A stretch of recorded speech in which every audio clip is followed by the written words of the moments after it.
they'll choose marijuana every time.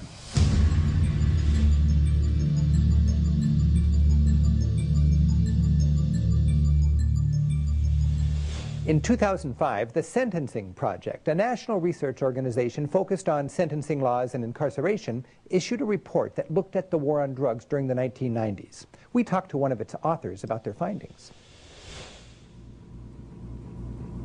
What was so surprising that came out of this study was to find the level of resources that were dedicated to pursuing low-level marijuana offenses. I think conventional wisdom across the country is that our drug war is going after importers, and high-level dealers, distributors, and that the federal system, which is designed specifically to bring the rich natural resources to bear upon international and high-level drug trafficking, and that in fact, very large proportion of these resources were being funneled towards low-level drug users and people in possession of primarily marijuana. In fact, what the war on drugs really looks like is shaking down kids in the street, grabbing people pulled over on the side of the road, and finding very, very small quantities of marijuana, bringing them into the system, filling out paperwork, a couple of hours of law enforcement time dedicated to paperwork. And I think that most Americans have no idea that that is where their very precious resources are being directed.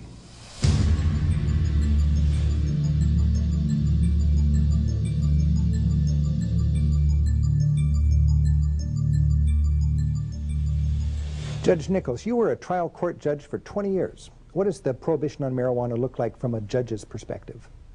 We're using the criminal justice system to address what is essentially a public health issue has served to just clog the courts with all kinds of cases. They put everybody in the criminal justice system to work when they should be addressing far more serious issues, in my opinion. We have arrested over 800,000 people for marijuana offenses in the last year.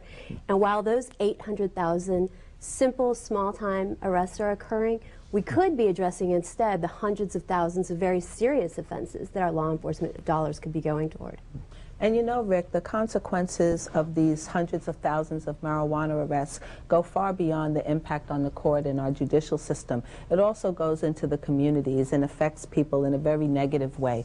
It's interesting because when you look at the states that actually decriminalized marijuana in the 70s, they did it in part because they were concerned about the stigmatization that came along with a criminal record, the fact that it would act as an impediment to people being able to get a job and go to college and even rent an apartment.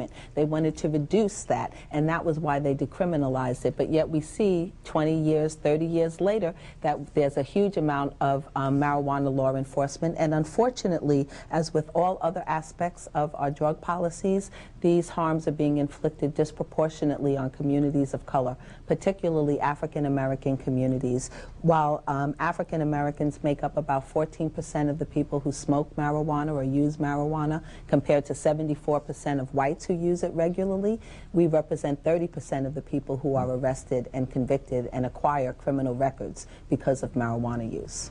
Doesn't even the word marijuana stem from the racist policies of these laws? Well, absolutely, because if you look at the history in America, you didn't see the word marijuana used before the 30s. Up until then, we always called it cannabis.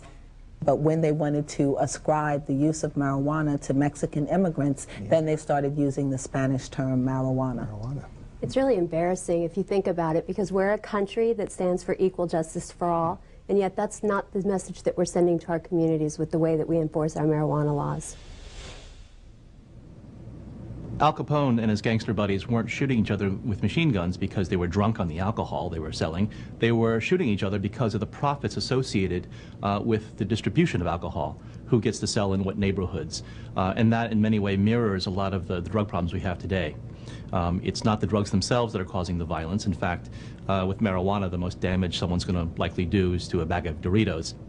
It's a counterintuitive solution. That is to say, being tough is not the same as being effective, and very often it's the opposite of being effective. And so I liken the problem of prohibition to those Chinese finger cuffs, right? The straw tubes. You stick a finger in, and the tighter you pull, the more you pull, the stucker you get. And it's counterintuitive that the way to get out of this mess is to relax a bit, and then the cuffs come off. To learn more and to obtain a free copy of the informational booklet, Marijuana, It's Time for a Conversation, please visit marijuanaconversation.org. You know, we've been talking about all the tax dollars we're spending to enforce marijuana laws and all the harms that flow from marijuana prohibition, but we haven't talked about the health issues. So we met with Dr. John Morgan. He's a physician and professor of pharmacology. He's spent his career teaching a generation of medical students about both the helpful and the harmful things drugs can do. As an interested physician pharmacologist, I became very much taken by the fact that cannabis was analgesic, relieved pain. It lowered the likelihood of nausea and vomiting in cancer chemotherapy. It relieved muscle cramps in people with multiple sclerosis. It increased appetite. It helped AIDS patients both in gaining weight and having a better appetite and treating their nausea from antiretroviral drugs. The most dangerous thing about marijuana is to be arrested for its possession or use. That's more harmful to individuals than any pharmacological, toxicological, or other harm. We need to have the conversation in part because people need to deal with a truth, which is that marijuana is one of the most safe psychoactive components that people have ever ingested.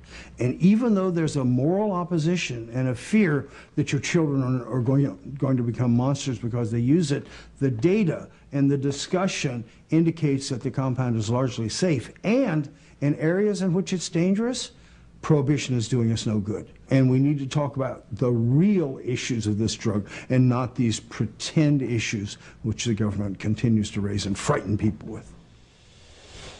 We've had a chance to hear from our panelists and from experts in the field. And now I'd like to hear from our audience members. I agree the marijuana policies aren't working and are doing more harm than good, but I worry about our kids. Sure, we all do. My wife and I have 2 teenagers, and I don't want my kids using marijuana any more than I want them drinking alcohol or smoking tobacco. I need to speak honestly with them because I want to have credibility with them when I talk about drugs and drug abuse.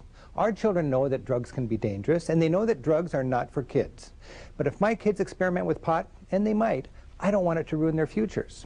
As a parent, I'm concerned that because marijuana is illegal, our kids can be targeted by anyone willing to make a quick buck selling it to them on the streets. You know, it's crazy that we spend billions of dollars arresting people, but kids still have no problems finding marijuana.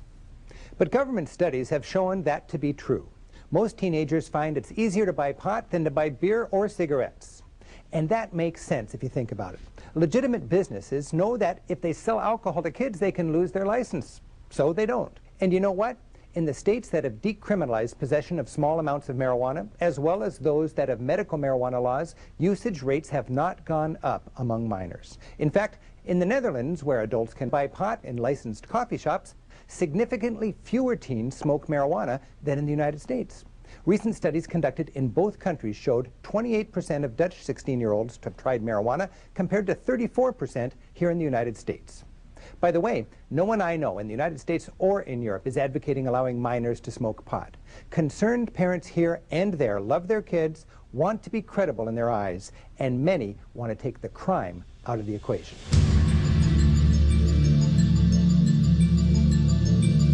These are important issues to be thinking and talking about. I'm concerned that our nation's war on drugs has created an atmosphere where people are afraid to talk openly about the issue. Fear should never keep us from advocating the reassessment of a law we believe is causing harm to our society. And if fear is keeping people quiet on an issue of such importance to our children and neighborhoods, I think it's flat out good citizenship that we speak up. I hope all of you in our viewing audience will continue the conversation. How our society treats marijuana is a complex issue. There are no easy answers. One thing is very clear. Our current marijuana policy affects millions of lives, costs billions of dollars year after year, and it's just not working. If we raise the level of discussion beyond simplistic hard-on-drugs or soft-on-drugs rhetoric, perhaps we can come up with a policy focusing on pragmatism and fairness. And then we can be smart on drugs. I'm Rick Steves. Thank you for joining us for this important conversation.